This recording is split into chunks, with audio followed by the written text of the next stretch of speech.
दीपाली म्हणून ही आमची दिव्यांग मुलगी आहे. ती गेल्या 1 वर्षापासून महानगरपालिकेकडे अर्ज करते आहे. वारंवार तिच्या औषधाच्या उपचारासाठी आर्थिक मदतीकरिता ती दिव्यांग विभागाकडे अर्ज करते आहे आणि 25,000 ची मागणी तिने केलेली होती.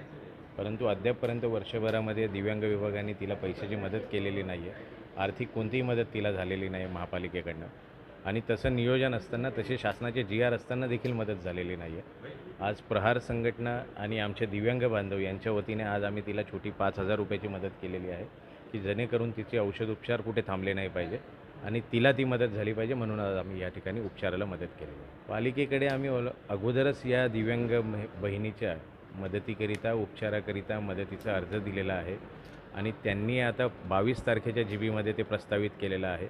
आम्ही वाट पाहतो आहे की महापौर स्वतः एक महिला आहे, या महानगरपालिकेच्या आयुक्त एक महिला आहेत, तर या महिलांना या दिव्यांग मुलीच्या बाबत पाझर फुटतो आहे का याची वाट पाहतो.